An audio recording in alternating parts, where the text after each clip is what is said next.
Suffering is a universal experience that touches every life in some form, whether through loss, pain, or hardship.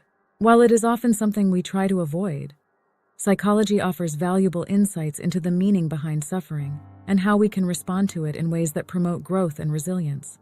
Understanding suffering from different perspectives can help us navigate it more effectively and find ways to reduce its impact.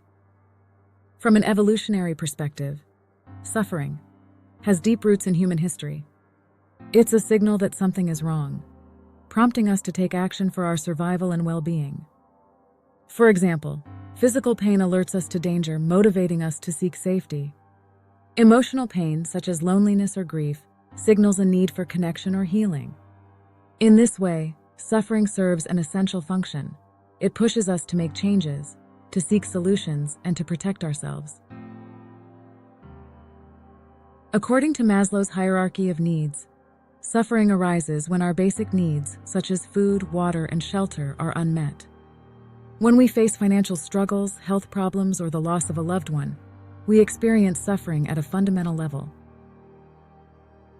These unmet needs can cause us physical and emotional distress, highlighting the importance of ensuring that our core needs are addressed. Maslow's model helps us see that much of human suffering is tied to survival and stability, which are critical to our overall happiness. Another perspective comes from Buddhist philosophy, which sees suffering as an inevitable part of life.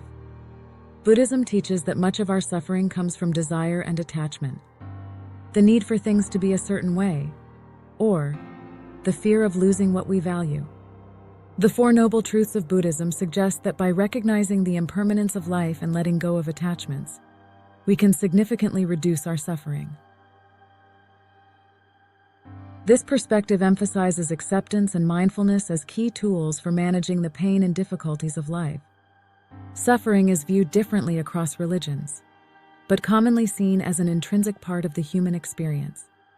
Christianity sees suffering as a means to grow closer to God and find redemptive meaning through uniting it with Christ's suffering. Hinduism regards suffering as a consequence of karma, offering opportunities for spiritual growth and liberation from the cycle of rebirth.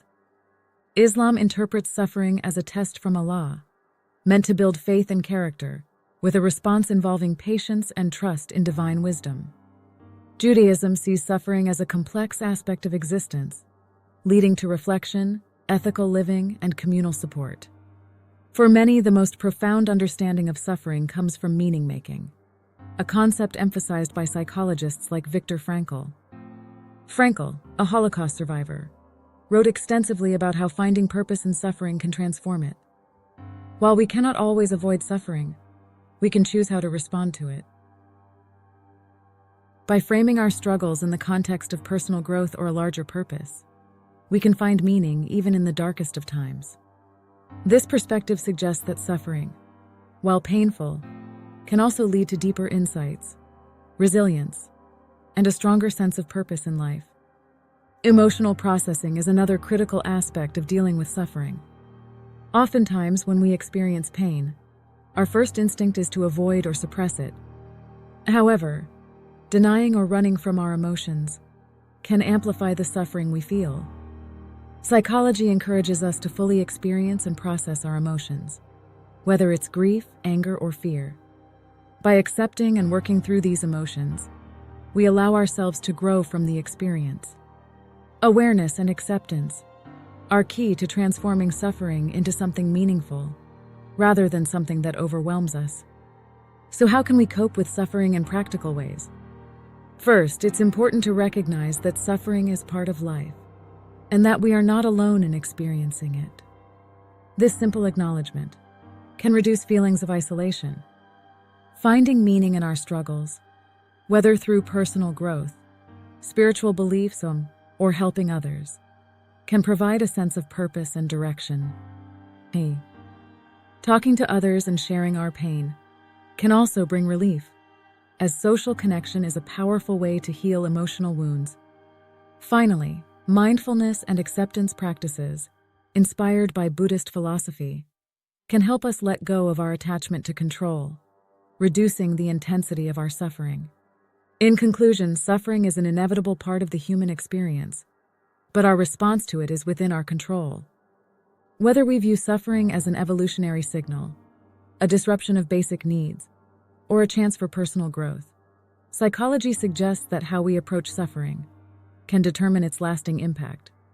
By finding meaning, processing our emotions, and learning to let go of attachment, we can transform suffering into an opportunity for deeper understanding, strength, and resilience. Ultimately, the message is that by viewing suffering as an opportunity for growth and transformation, we can build resilience, find meaning, and lead happier, more fulfilling lives. Remember, embrace challenges, reflect on personal hardships, and practice gratitude to turn suffering into a powerful force for personal development.